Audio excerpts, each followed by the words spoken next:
Hey everyone, Matt here. It's been a while since my last video out, like a year and a half a while ago. Last time I put out a video was saying I was going to the 2016 Midwest Gaming Classic. And I did go. I bought a lot of stuff. I went again this year, bought more stuff. But other than that, I hadn't been buying a whole lot. In fact, my game room's kind of been a second thought for a while. But I'm just in the middle of moving, and the new house has a great room for the game room. Very little natural sunlight coming in, only one window over here. The rest it's all in a closed room. And it's about a 22 by 22 room, so it's a really good sized room for a game room. So I'll have plenty of place for shelving, for storage, display games without having to worry about getting in the sunlight, and a few TVs, including one monster tube TV that I'll show you here in a little bit.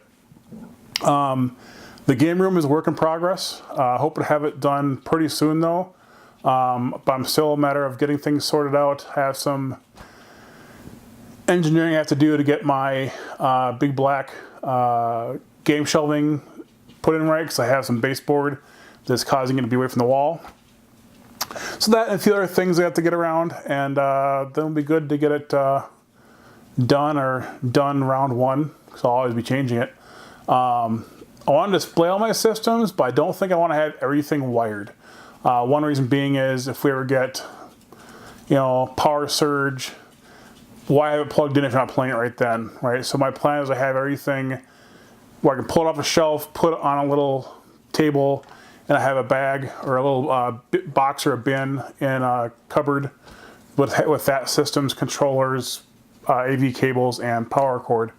So that's kind of the route that I'm going to go, because I don't like huge messes of wires. I like things nice and clean. So it's not clean yet, but it'll get there. So let me give you a quick tour of the room. I do have a little bit of lighting issues. I have fluorescent, like 4-foot tube lights in here that I actually want to get LED replacements for, but those aren't cheap. And I have one bank of them out. So a few areas might be kind of dark, so I'll try to use my studio lighting to help there. But yeah, let's take a look around. It is a mess, but it'll be better soonish. Soon, maybe, hopefully. All right, let's take a look. All right, so starting where I was just sitting, this is my actually home office where I'll sit and do my work, and a dock for my work laptop. I think I'm gonna get a second laptop, the same model as my work one, so I can have a personal laptop down here, docked, and then swap it out for the work one. I do have one more of these black shelves to go right in between there. It's actually sitting right here. Not sure what I'm gonna put there yet, but stuff from my MMO gaming or whatever have you, if it'll focus.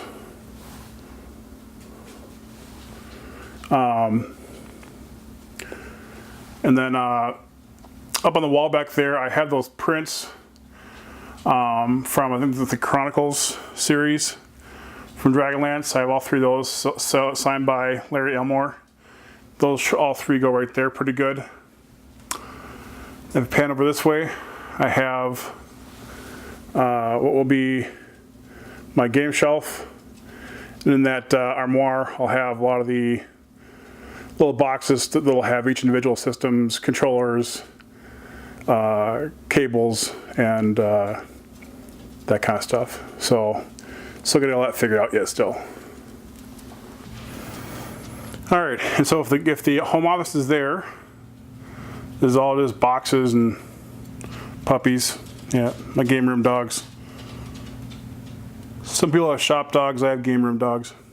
Anyways, just bins of games, accessories, stuff. Just more and more everywhere. But this is a TV that came with the house. They said they get it out of here. I said, no way, I want that thing. They looked at me really weird, but I mean, come on, it's a 40-inch tube TV in a gorgeous cabinet. So I probably won't have all this arranged this way when I'm done, but my plan is to have some cables coming out the front there. This panel actually flips down and clips into place. There's also a component input. I'm sorry, composite input right there. So I got all the cables there, so if I want to hook up a console, I can put a little table here. There will be a chair or a couple chairs, maybe even a second couch right in here that I can play that on. This TV is one that I got at the Midwest Gaming Classic in 2016. It's one of these Samsung gamer televisions, the GX. It's like a subwoofer in back, side speakers. I got cheap because one of the speakers is out, so I'm hoping it's either a connection or possibly a capacitor. But I'll touch that up eventually. Over this way will be a bunch of stuff, but it's messy, so I'll show it later. This is where I'm going to have all of my old computers. So I have my two Ataris, my two Apples, 2C, 2E, Commodore 64, and then one or two of my Apples will go here. The the Ataris are not unpacked yet, and then one will go here, probably the 800 XL. So I have all my Atari games here. I do have an XE, so I'll probably put an Atari XE and an 800 XL in this cabinet as well. I just don't want it too cluttered. Because I also have the software for the Apples, software for the Commodore 64. The disk drive, the disk drive for the Commodore 64 is about as big as the Commodore 64 is. It's crazy. Then I have more storage down under here. Of course, I have my Lara Croft, who's in pieces.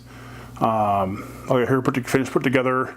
I have to repair one of her arms, actually a gun in one of her arms. And then this will be where the main shelving and TV goes. I'm not sure if I'm going to go with the multiple TVs in this wall. I kind of like it clean. And if I'm sitting on the couch playing games, I'll probably just have one game going. If I do run additional TVs, it'll be one flanking on the other side. I just want two overcrowded TVs. That's some of my repair bin stuff that I put away in the repair area, which is in actually the laundry room. I'll show that later. But then what I'll do is have all the systems just kind of displayed here, and have this little table I can pull out to here, and have wires I can tuck under the cabinet there, so I can just pull it out, play it, and then put it away. This is actually kind of cool. This is not an AES. This is a consoleized MVS, made by Omega. So it takes the arcade MVS cartridges and puts them in there. And then this is a controller he converted that actually has the output, so you can actually use this with an AES as well if you want. And I have this controller in red and blue, and I just need to get those pulled out as well. So there's my actual AES controller. But yeah, so that's kind of how my game room is looking for now. Then on my couch here, dogs there. They should be the stars of my channel, not me. But yeah, so then just gotta finish unpacking and setting up and figure where I'm gonna put my big obnoxious light when I'm not using it. Okay, so that was my unofficial game room tour, the pre-tour, the pre-game room, whatever you want to call it. I will get a completed game room tour put together once the game room is finished. I hope to get it done within a couple months. But this work is kind of crazy, selling the old house. Just, it's all time, man. So yeah, so I will get everything done here, get a tour going, and it's gonna be a blast down here. I'm really looking forward to playing down here, getting some friends over, and work on expanding my collection again. Speaking of which, I'll have a video up here pretty soon, or I would have just released a video about a package I got, one from Luke Morse and a few just eBay things that I bought based on what I got from Luke. So yeah, look forward to that, or hopefully you've already seen that. So, all right, take care.